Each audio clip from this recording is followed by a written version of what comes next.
이런 건 어때? 일론 머스크? 스타링크 위성통신 시스템이 과장 없이 우크라이나 군대의 눈과 신경계로 남아있는 동안 중국은 처음으로 이 시스템을 태워버릴 수 있는 무기를 공개적으로 선보였습니다. 이것은 최대 100기가와트의 출력이 가능한 마이크로파 무기입니다. 그리고 거의 동시에 더 심각한 것이 드러났습니다. 이것은 비밀 문서로, 이 문서에 따르면 베이징은 이미 수년 전부터 러시아를 스타링크 전체 시스템 파괴를 위한 공동 프로그램에 끌어들이고 있다는 사실이 드러났습니다.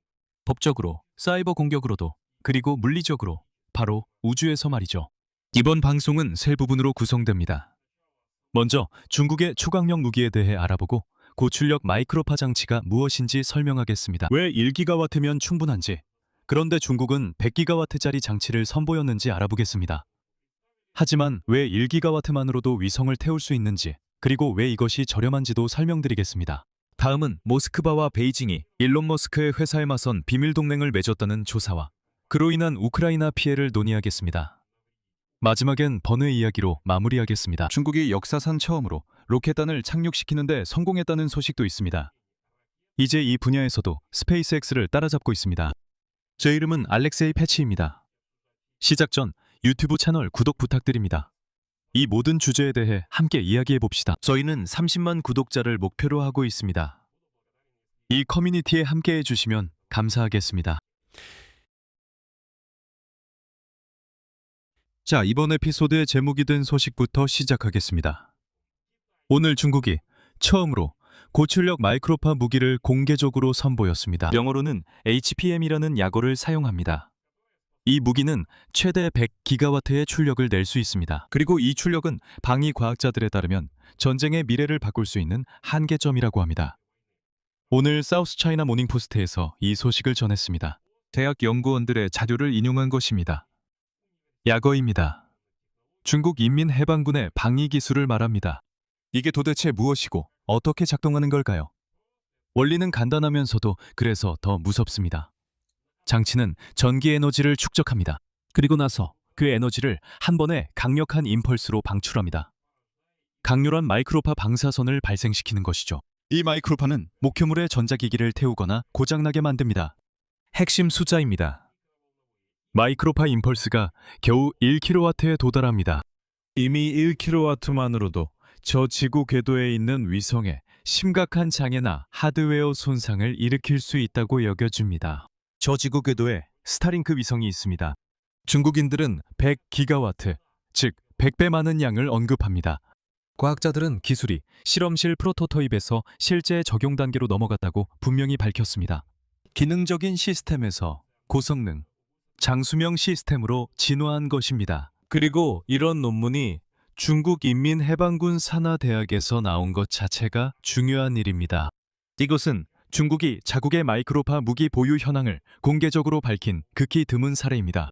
그리고 미리 말씀드리자면 지금 중국이 공개적으로 보여주는 모든 것들, 만약 여러분이 주목한다면 중국은 의도적으로 최대한 공개적으로 행동하며 모든 무기를 자랑하고 있다는 것을 알 수 있습니다.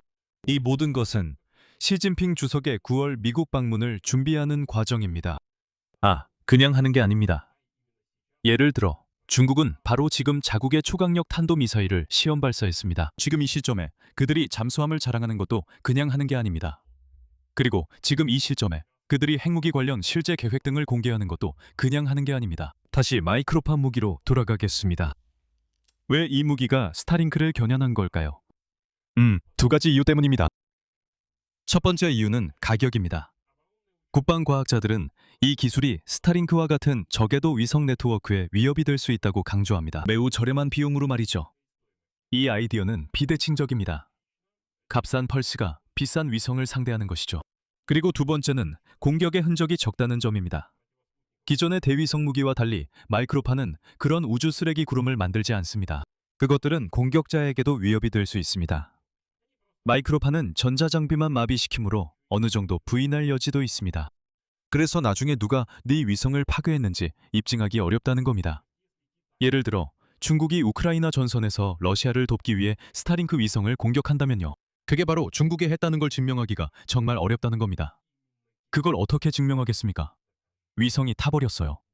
무슨 일이 있었던 거죠? 모두가 논리적으로는 이해하겠지만 하지만 실제로 증명하긴 어렵습니다. 여기서 솔직하게 말할 필요가 있습니다. 괜히 공황 상태에 빠지지 않으려면요. 아무리 최대 출력일 때라도 목표를 타격할 수 있는 시간창은 아주 짧습니다. 마이크로파 빔을 위성에 조준하려면 아시다시피 수백 킬로미터 거리에서 지향성이 매우 높은 안테나가 필요합니다. 그리고 위성을 조준할 수 있는 시간은 수십 초뿐입니다. 즉, 이건 네트워크 전체를 한 번에 끄는 스위치가 아닙니다. 하지만 미래 우주전의 한 요소로서는 꽤나 심각한 시도라고 할 수 있습니다. 하지만 이 이야기에서 가장 큰 문제는 러시아가 등장한다는 점입니다. 동시에 이 모든 것이 이미 실제적인 공모 단계로 넘어갔다는 것을 보여주는 조사 결과도 나왔습니다. 디 인사이더, 더 슈피걸, 러몬드의 공동 조사입니다. 러시아와 중국의 비밀 회담 문서를 바탕으로 한 조사입니다. 이 조사는 스타링크를 파괴하기 위한 전체 프로그램을 밝혀냈습니다. 핵심은 이렇습니다. 2023년 11월 광저우에서 열린 비공개 제3차 중러 군사기술 협력 포럼에서였습니다. 양국의 주요 우주 및 방위 기관의 엔지니어들이 단 하나의 문제를 논의했습니다. 스타링크를 어떻게 파괴할 것인가? 특히 그것이 우크라이나를 돕지 못하도록 하는 방법에 대해 논의했습니다. 프레젠테이션은 중국의 주요 우주 계약업체 연구원들이 준비했습니다.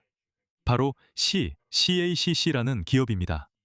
이 회사가 바로 중국군을 위해 미사일을 만드는 곳입니다. 그리고 그들은 아주 교묘하게 논리를 전개했습니다. 스타링크가 끔찍하다고 주장하죠. 이미 우주봉쇄를 만들었고 저궤도와 주요 주파수를 꽉 차지했다고 말입니다. 그래서 스타링크와의 싸움을 공격이 아니라 자기 방으로 포장할 수 있다는 겁니다. 이 프로그램은 세 단계로 구성됩니다. 가장 중요한 첫 번째는 법적 단계로 국제연합을 만드는 것입니다. 그리고 스타링크 확장에 대한 규제 제한을 이끌어내는 겁니다. 위성 충돌 위험을 명분으로 삼아서요. 두 번째는 스펙트럼 단계입니다. 즉, 공동으로 신청서를 제출하는 것이죠. 스타링크의 성장을 위해 필요한 동일한 주파수와 궤도에 신청하는 겁니다. 그리고 전자기 간섭의 공통 아키텍처를 구축하는 것이죠. 특정 지역에서 통신을 선별적으로 차단하기 위한 것입니다. 그리고 세 번째 단계는 이미 직접적인 에스컬레이션입니다. 이 단계에는 일반 사용자 단말기를 통한 사이버 공격이 포함됩니다. 그리고 바로 그 마이크로파 무기를 이용한 위성의 물리적 파괴도 포함됩니다. 오늘 중국이 공개한 바로 그 무기 말이죠. 그리고 이것은 우주에만 해당되지 않습니다. 같은 문서들을 따르면 러시아는 중국의 전투 경험으로 대가를 치르고 있습니다. 베이징은 160종의 드론을 보유하고 있습니다. 하지만 실제로 드론을 운용한 경험은 거의 없습니다. 반면 러시아는 경험이 있습니다. 그리고 제안은 꽤 직접적입니다. 러시아는 우크라이나 전장에서 얻은 데이터를 공유하고 있습니다. 중국은 러시아와 인공지능 기술을 공유하며 드론 대량 생산 역량도 공유하고 있습니다. 그리고 또다시 앞서 말씀드리자면 이전 방송을 언급하면서 바로 이 샤헤드 드론의 현대화에 대해 말씀드리고 싶습니다. 러시아인들이 계란이라고 부르는 드론입니다. 샤헤드 드론의 제트 엔진 버전 개발에 관한 이야기입니다. 이것이 바로 중국과의 협력입니다. 그리고 또 하나의 예시가 있습니다. 이 협력의 결과입니다. 그것은 러시아의 자율 무인기 V2U입니다. 우크라이나 정보국 문서에 따르면 이 무인기는 중국산 모듈, 인공지능, 라이다, 배터리, 저장 장치를 사용하고 있습니다. 마지막으로 소식을 하나 전해드리겠습니다. 지금까지 말씀드린 내용과 완벽하게 맞아떨어지는 소식입니다. 7월 10일 중국이 처음으로 로켓 1단을 회수하는 데 성공했습니다. 롱나 70B의 첫 발사에서였습니다. 그리고 발사 직후 1단이 수직 자세로 돌아왔습니다.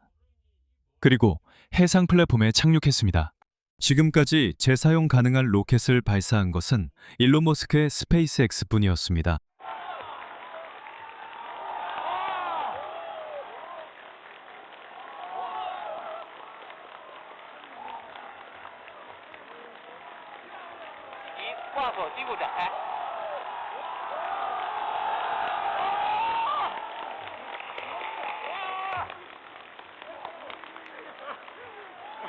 이게 이번 방송에서 왜 중요하냐고요? 재사용이 바로 스페이스X가 스타링크 위성을 저렴하게 대량으로 만들어 자주 발사할 수 있게 해주는 핵심이기 때문입니다. 이제 중국도 자체 재사용 로켓을 갖게 되었고 이 로켓의 1단을 올해 말까지 다시 발사할 계획입니다. 다시 말해서 베이징은 스타링크를 두 방향에서 동시에 무너뜨리려 하고 있습니다. 한쪽에선 마이크로파 무기를 쓰고 다른 한쪽에선 일론 머스크처럼 저렴하게 자체 위성 군지 발사법을 배우고 있습니다. 그래서 저궤도 경쟁이 공식적으로 새로운 냉전의 주요 전선 중 하나가 되었다고 말할 수 있습니다. 여기서 말을 마치겠습니다. 여러분의 의견과 결론을 이 영상 아래 댓글로 남겨주세요. 채널 구독과 알림 설정, 그리고 좋아요도 잊지 마세요. 채널 운영을 돕고 싶으시면 영상 설명에 후원 링크와 계좌 정보를 참고해주세요. 오늘은 여기까지입니다. 건강 유의하시고 모두 안녕히 계세요.